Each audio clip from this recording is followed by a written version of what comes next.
down this path, down this track, on this trajectory. Explain that to people. Explain, you don't need wages to go up. We need the cost of living to go down. Same thing. That's not going to work. It's like a snake chasing its tail, eating its tail. We've tried it. It's not going to work. There's all this resistance toward $15 an hour, and you'd have to have minimum wage a hell of a lot higher than that if it was commensurate with what minimum wage was 50 years ago. Look into it. I'm not making up things. I'll back it with statistics. Look into it. So I know what the hell I'm talking about. And understand how diametrically opposite solving problems is to these establishmentarians. It is satanic. To them, okay, that's what this is. Okay, you are evil. If you're for the good of humanity, raising our standard of living, lifting all the poor out of poverty, okay, then you are an enemy of the state. And the state is the status quo. The state is the establishment, okay? But please give the man a break in the name of God. Please, for crying out loud, give the man a chance. Let's see if we can heal this nation and then heal the rest of the world. And this is how to do it, is through ending poverty, at least desperate poverty, ending extreme poverty. Let people have a little slice of planet Earth. Whose planet is this anyhow? For God's sake, let us live like a family and please our owner. Honor our owner. And do it of our own free will and accord. Not because we're afraid of him, because we revere him. No. It's because we love him. And we seek to be happy. Truly happy. And the only way to do that is by pleasing your Creator. He's a granter of happiness. And all good things. And when you help your fellow man out of darkness into light, that's powerful, man. You're storing treasures for God in heaven. And God's treasures end up becoming your treasures. You're winning friends for him. You're winning friends for you that are devoted and devout friends. Loyal and true friends that are really, truly grateful for what you did for them, for helping them to see the light. That's it. To helping them to decipher and deduce the truth from the lies. And the lies are powerful. Deceit is very powerful, and delusion is powerful. It can affect our beliefs to the point where we will kill and be killed for our beliefs. So this is serious, serious, serious stuff. That's why I don't make jokes out of this. I don't need sarcasm. I don't need taunting and teasing of people that are in the wrong. This is very serious, and I believe God wants us to take it seriously. So there's times to laugh. And there's times to be serious, just like it's written in Ecclesiastes, the time for everything, right? But going on to David Duke, okay, I already talked about David Duke and how, and you know, he's doing more harm. I mean, maybe he's working for the Democrats, for the harm he's doing to the Republicans and to Trump. And people got to understand this about censorship. There's been a big cry, and I guess Alex Jones is trying to get a lawsuit going against Google and YouTube and anybody else that tries to suppress what he believes is freedom of speech in terms of political matters. But if anybody's taken real estate licensing school, like myself, they will learn quickly that in that regard, absolute, utter discrimination is tolerated by law. It's protected. If you're a landlord, you do not need to rent to a Republican, okay, if you hate Republicans that much.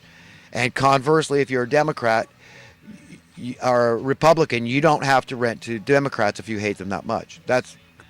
There's no lawsuit there, okay, that's it. It's dead in the water because there are no laws revolving around. If you want to change that, then you've got to change the law, okay? That's the only way. But it's like the only arena I know of where discrimination is 100% allowed by law to this day.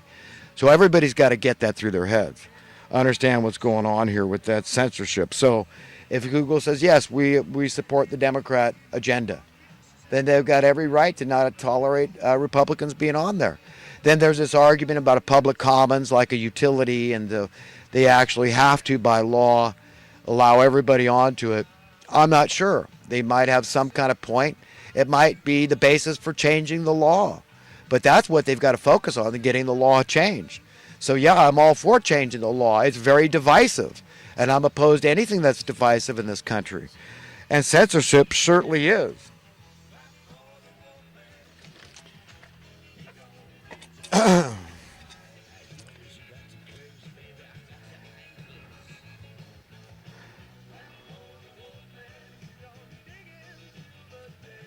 So I talked already in depth, got here in my notes about the mainstream media and what I'd like to do with that giant vat of vomit, and how they are definitely, clearly, unambiguously, unambivalently, they are trying to divide us.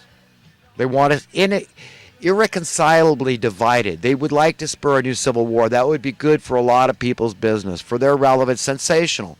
Anything sensational, right, is good for the business of the media, right? They can make their own sensationalism just by the questions they ask repeatedly, over and over and over. Trump, are you a bigot? Why won't you denounce racism when he's denounced it 500,000 times? It's maddening, absolutely maddening to me that people don't get this crap.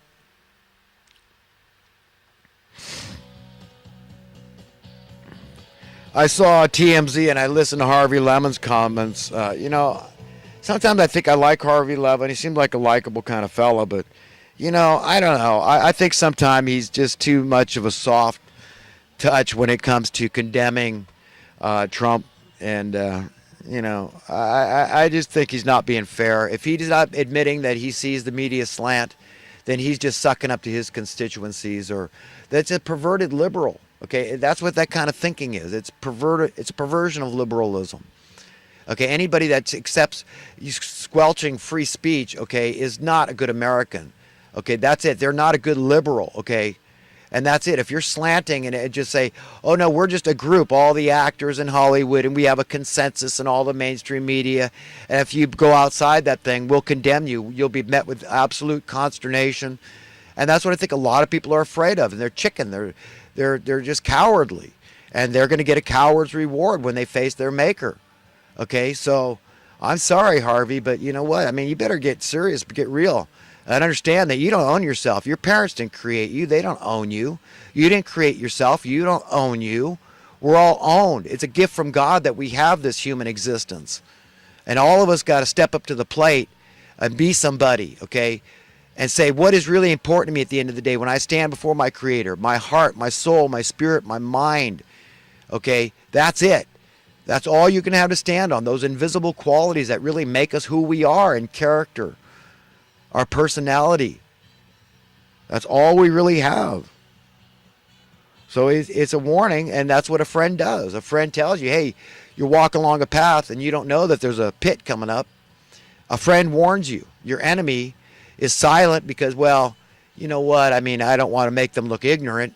If I warn them of that pit, that by default proves their ignorance, that they didn't know there was a pit there. They should have known. They should have investigated. They should have researched. They shouldn't trust me as a friend because I'm a yes man. And by correcting them, they might take that as an insult. They'll say, oh, you called me ignorant by telling me there's a pit. I knew that. They'll retort, right? They're maybe afraid of that, making them look stupid. I don't know what the hell's going on. I'm not that kind of person. I give constructive criticism, but in no way is it meant as an insult. But a lot of people want to take it that way, or they see it that way. I don't know. Perception is reality sort of thing. I don't know what to say. It's tough, man. It's tough being human. This Terry McAuliffe guy, he blows. Okay, can't stand the governor of Charlottesville. I guess that's Virginia, right? Something. Anyhow.